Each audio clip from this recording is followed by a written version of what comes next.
Tonight on Lost Gear, I play some 3-card poker, show off my trousers, and disobey traffic rules.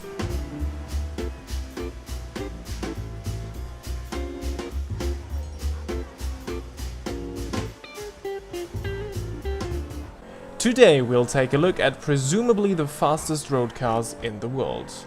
The 3 cars we're gonna test today all claim to be the fastest cars in existence, and today we're taking them to the test.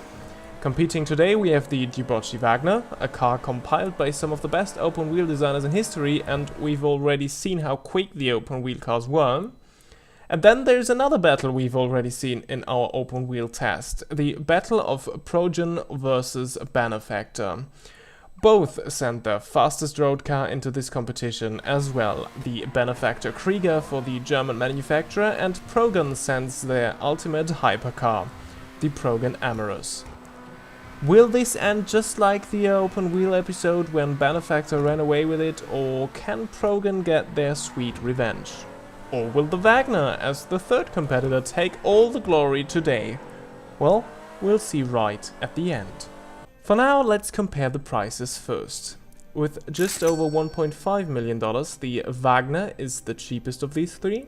The Emerus is far more expensive than the Vagner with $2.75 million, and the Krieger with $2,875,000 is one of the most expensive cars that you can currently buy.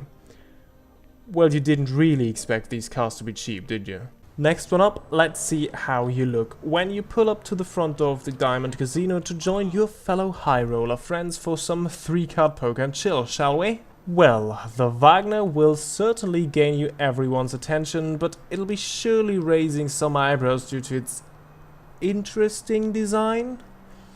The Benefactor Krieger is able to impress, although compared to other hypercars such as the X80 Proto or the Dewbauchee or the Vagner that we've seen before, it looks kinda too neat and boring. The Emerus, however, perfectly hits the right spot between crazy and good looking. Oh, and because of its windows inside its side doors, you can even perfectly show off your outfit as well.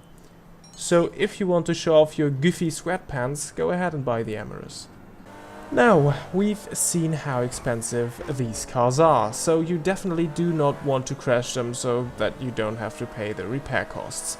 And well, its advanced aerodynamics and unusual design help the Vagner to have a decent handling, but that's about it. Decent. That's not what I expect from a car that looks like this, where it's clearly form-following function, because you can't really say that you like this design visually. And if you do maybe see an optician, you should get your eyes checked. As for the Krieger, it handles so smooth and good, it's a dream.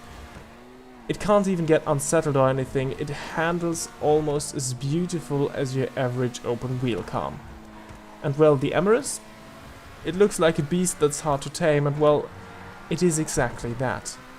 Let's start with the positives. It's very, very, very responsive, and by that I mean it wants to make a U-turn when you just want to change lanes. It also gets unsettled very easily, so be careful with bumps. However, once you master it and tame the beast, it's so satisfying and fast, even in tight corners, that it at least feels like it could challenge the open wheel cars over one lap. And well, let's see if it does. Let's take the 3 of them to our Ford Zancudo test track and see how they do against each other. But regular fans will know that we usually have 4 cars in our final test, and we also do this time. The Thrax, which is the fastest supercar we've seen yet, will go head to head against these 3 to see if their promise of being the fastest road car is justified. And here we are on our Ford Zancudo test track. Top left, it's the Vagner, top right, it's the Krieger, bottom left, the Emerus, bottom right, the Thrax, from our Italian hypercar video. And if you're asking yourself, why is a French supercar in an Italian hypercar video? Well, just watch the video for yourself. Top right corner in that second. And let's focus on the race we have on our hands here. The Krieger reaches the Pisswasser chicane first, which makes it seem like it has the fastest straight line speed. All of these cars are maxed out. Now the Emerus is catching up in this rather technical bit here. Vagner pretty much behind. Emerus now still a little bit behind the Krieger. Oh, this could be the point where the Emerus gets ahead. Pretty much neck and neck as we go into the next hairpin. And now it looks like the Emerus slightly has an advantage over the Krieger. Last corner running a little bit wide with the Emerus, and it seems like the Emerus won. Second is the Krieger, third the Vagner, not far off, but who is far off? Definitely is the Thrax. And let's see where this puts the three cars on our timing sheet, and they all enter on the first page. The Emerus actually has beaten the Scramjet, which is one of the rocket-powered supercars that we already had, and even the faster rocket-powered supercar that we have seen.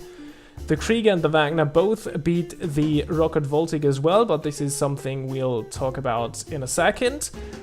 First of all, we have to draw the conclusion that neither of these cars comes anywhere close to the open-wheel cars. The Emerus, with its lap time of 104.87, is actually 3 seconds slower than the slowest open-wheel car we have seen so far, the Declasse DR1. But let's compare it with the other supercars we have already seen. And for that we have to go to the second page of our timing sheet. There we see the Rocket Voltic, which has been beaten by all three of them, and the Thrax, which has absolutely been obliterated by the three cars we've seen today.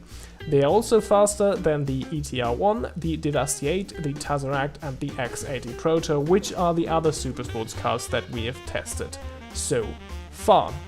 Oh, and please, sorry for the orange markers that are usually just marking the new cars. I forgot to remove them in my graphic designing tool and, well, didn't have the patience to remove them again because I would have needed to redo all of this, so, yeah. Sorry, I guess. And now, before we draw our conclusion, and after we've seen how fast these cars are, let's try something else. We all know how easy it is to lose yourself in the sheer excitement that playing 3-card poker provides. So it can easily happen that you forget the time and risk missing your flight for a short weekend over at the beach party on Cayo Perico. Well, now, how do you get to the airport the quickest before being late to your flight? Do you use your own heli from your yacht, or do you use your super fast hypercar? Well, let's try it out.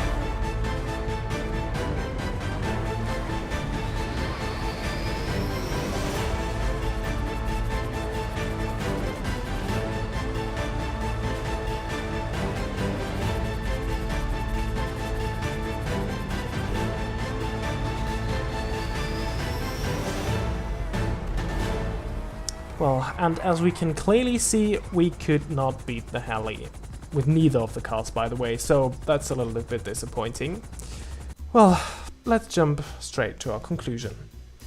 And what we can see here is that we have a clear winner as well. The Emerus is slightly better in pretty much aspect, apart from the handling, than the Krieger. However, if you are not so familiar with driving and not such an experienced driver, or, well, have issues with cars that get unsettled very easily, you're probably better off with the Krieger, as the Emerus is a lot harder to drive than the car from Benefactor.